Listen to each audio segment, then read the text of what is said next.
যদি গাছের এই সব পাতাকে এইভাবে নষ্ট করে ফেলে তাহলে গাছটা বাড়বে কী করে? এক ঝলকে দেখে মনে হবে যে এই সমস্যাটা হচ্ছে ক্যালসিয়াম ডেফিসিয়েন্সির জন্য। রান্নাঘরে যদি সক্রিয় না থাকে তাহলে তো পরিবারের সব সদস্য না খেয়ে মরবে। 1 ml স্প্রে করলে যেমন কাজ হচ্ছে না, 2 ml স্প্রে করলে গাছের নতুন পাতা পুড়ে যাচ্ছে। এই যে সমস্যাটা হচ্ছে এর পেছনে আছে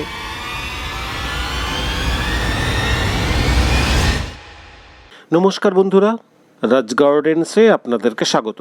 রাজ গার্ডেন্স সবসময়ই আপনাদের পাশে আছে বাগান সংক্রান্ত সমস্যার সমাধান করার জন্য। তাই আজকের ভিডিওটি ভীষণ গুরুত্বপূর্ণ হতে চলেছে। আপনারা সবাই মন দিয়ে শেষ পর্যন্ত দেখুন।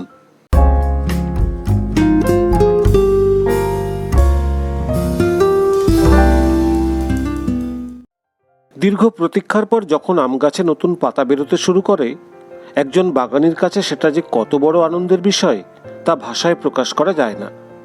কারণ অন্যান্য গাছের মতো আম গাছে নতুন পাতা দ্রুত বেরোয় না, বেশ কিছুটা সময় লেগে যায় নতুন পাতার দেখা মিলতে। আর যখনই নতুন পাতা বেরোতে শুরু করে তখনই তাতে দেখা যায় হাজারো সমস্যা। এই সমস্যা নিয়ে বাগানিরা নাজেহাল হয়ে আমার ফেসবুক পেজে প্রচুর ছবি পাঠাচ্ছেন, বলছেন এর সমাধান কি।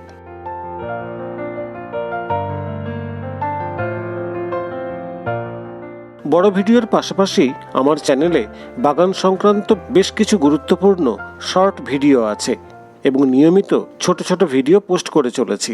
আপনারা সেগুলো দেখতে ভুলবেন না। সেই সঙ্গে যারা নতুন দর্শক তারা চ্যানেলটি সাবস্ক্রাইব করে অল নোটিফিকেশান বেল অন করে রাখবেন, তাহলে আপনারা নতুন নতুন ভিডিওর নোটিফিকেশান পেয়ে যাবেন। এবার আসি ভিডিওর কথায়।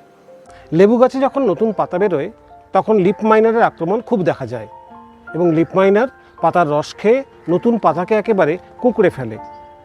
তেমনিভাবে আম গাছের যখন নতুন পাতা বেরোবে ভীষণ সতর্ক থাকতে হবে। এখন আপনাদের পাঠানো কিছু ছবি দেখাবো, খুব ভালো করে ছবিগুলি লক্ষ্য করুন। হয়তো এই সমস্যার মধ্যে কখনো না কখনো আপনিও পড়েছেন।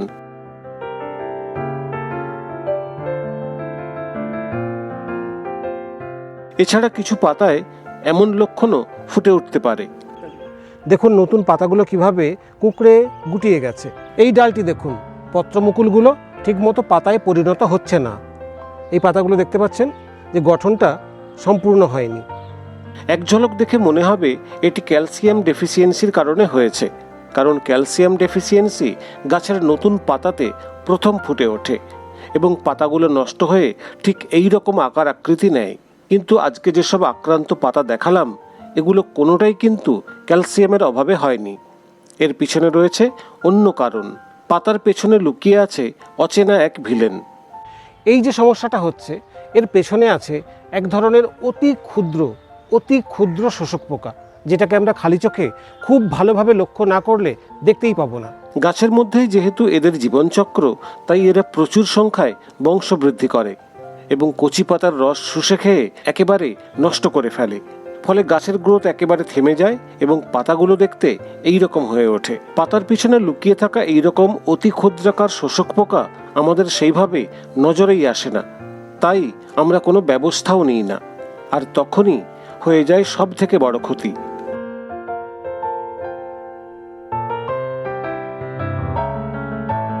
বন্ধুরা, এতক্ষণ তাহলে বুঝতে পেরেছেন আম গাছের কচি পাতাগুলো কেন এইভাবে নষ্ট হয়ে যাচ্ছে, সমস্যাটা আসলে কোথায়।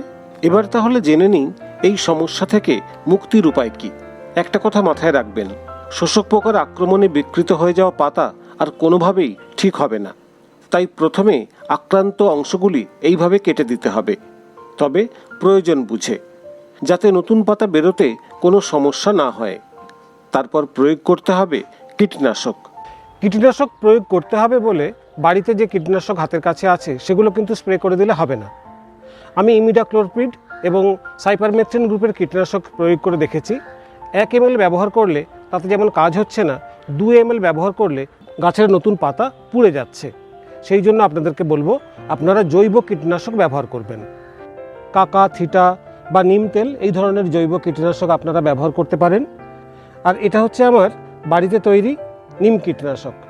এ নিয়ে আগেই ভিডিও তৈরি করেছি, কিভাবে এই কীটনাশক তৈরি করতে হয়। আপনারা জানতে চাইলে সেই ভিডিওটি দেখে নেবেন।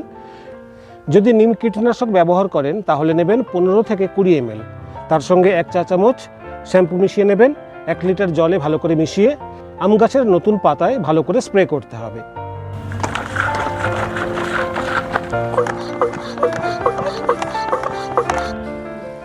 যখন স্প্রে করবেন তখন পাতার নিচে ভালো করে স্প্রে করবেন, কারণ এই পোকাগুলি পাতার নিচেই বসে থাকে।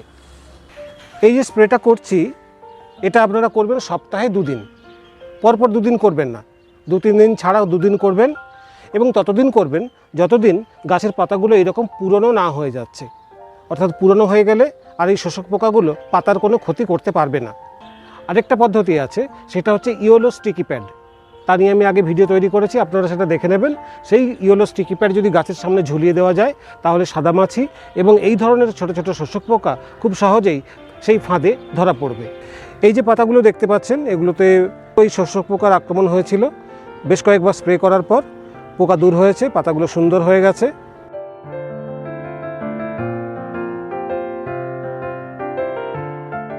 আম গাছ বলে শুধু নয়, যে কোনো গাছের কচি পাতা বেরোনোর সময়ই এই সমস্যা হতে পারে। কিন্তু অন্যান্য গাছে দ্রুত পাতা বেরোয় বলে সমস্যাটা দ্রুত দূর হয়ে যায়। আম গাছের ক্ষেত্রে তা হয় না, কারণ আম গাছে নতুন পাতা বেরোতে বেশ কিছুটা সময় লাগে। তাই পাতা বেরোনোর পরই এইভাবে পরিচর্যা শুরু করতে হবে, তাহলে ভবিষ্যতে পাতা নষ্ট হয়ে যাওয়ার সমস্যা আর থাকবে না।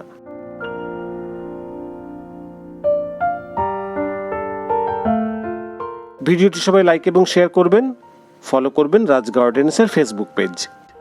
আর এরকম ভিডিও আর পেতে চাইলে আমার চ্যানেলটি সাবস্ক্রাইব করে অল নোটিফিকেশান বেল অন করে নেবেন, যাতে রাজ গার্ডেন্সে এরকম ভিডিও আপলোড হলেই আপনি জানতে পারেন।